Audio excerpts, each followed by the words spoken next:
Hi, I'm your online psychologist.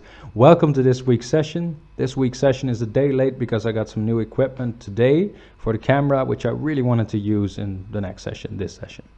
Today we've got the paralyzing stress of a student and the exhaustion of sleeping problems.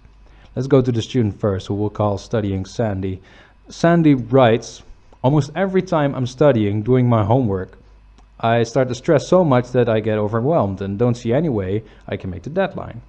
Later, when I'm not studying but relaxing, I realize how tunnel visioned I got earlier, but that doesn't help me in the stress moments themselves. Alright, first off, Sandy, you're already on the right path by realizing that you were tunnel visioned earlier. I know that doesn't help very much now, but it means that you realize at some point that your stress wasn't necessarily as well funded as you felt it was in the moment itself. Stress while studying can be paralyzing and stupidly restricting, that's a difficult word. It can force us to put down our work at the exact moments when we want to work. But that is my practical tip for you. You need to find a way to remind yourself in this stress moment that you're tunnel visioning. That's easier said than done, but I'm sure that you can invent some way for yourself to do that. Next, acknowledge that moment. You're not gonna get any work done at that moment. Make sure that you get away from your laptop, your book, your desk, whatever you're working on. Stand up, get away from the chair you're sitting in. Eat something nice, have a walk.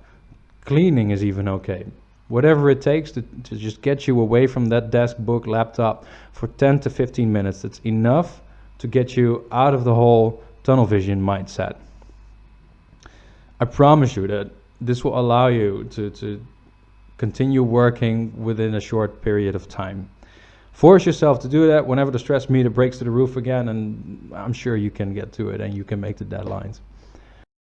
All right, next up is Patrick. Patrick has a difficult problem as well. Patrick wrote me in Dutch, which is fine, but I translated it for you guys. So here you go. Greetings. I've had trouble sleeping for several years, specifically trouble falling asleep. When I've fallen asleep, I'm okay, though the next morning I notice that I wake up tired. I feel like I've tried a lot of remedies. I monitored my sleep cycle, going to bed at a fixed time. I've tried tea to help me sleep. I always put away my phone when going to bed. And before I'm off to bed, I always take at least 30 minutes to get into a relaxed state of mind, for example, by reading a book. But every time I'm ready to fall asleep, my head stays active and my mind keeps racing. It races about anything, and from this point it will often take 1 to 2 hours until I sleep. This has been bothering me for the longest time. Do you have any tips for me or any idea what could cause this? Thanks a lot. Regards, Patrick. That sucks, Patrick. It does. I think all of us can imagine having one bad night, maybe even 2 bad nights, maybe even 3 bad nights. But a whole bunch of those bad nights, that sounds like a nightmare.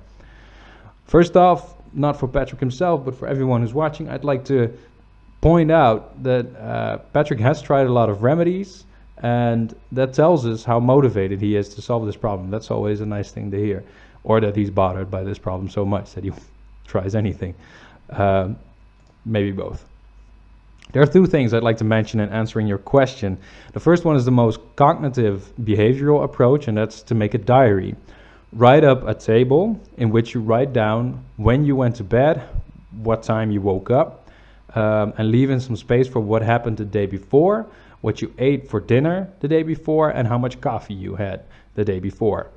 Go to bed at the same time every day and listen to your alarm clock. Don't sleep in. Sleeping in is for when this problem is over. If you have to stay up late for some reason, for like a party or a meeting or anything, get back into your cycle immediately the next day, even if that means being awake the second night for a couple of hours. Try to find out how much sleep is the bare minimum for you, because as you might know, that's different for a lot of people. I mean, for example, my girlfriend needs 9 hours of sleep a night, and I'm good with 6.5, so it's very different. The second thing I'd like to say is a nasty one. The chances are that because it's been a problem for you for so long, you've been over-monitoring yourself. Being too aware of a problem often gets counterproductive. The simple thing to say about that, which is way much more easier said than done, is to stop thinking about it. If your mind is still active in bed, let it be active. It'll get tired at some moment, not just the moment that's ideal for you, and that's a big bummer, but your sleep should become something natural again, not something you plan of or demand a certain amount of rest of. It just has to happen. That's all of this sounds so much easier said than done, but that is key to your solution, I think.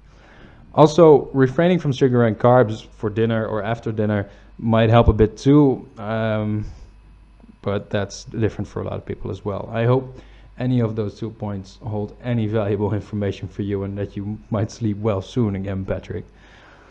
Right, that's it for today. Thank you for tuning in and listening. Please subscribe to the channel. You can contact me through YouTube, Instagram, Reddit, Twitter, Tumblr, even email. And please like the video. Subscribe to the channel because I can do cooler stuff when I get like 100 subscribers at the minimum. And I'll have something new at the end of this week. I hope I'll see you then. Bye.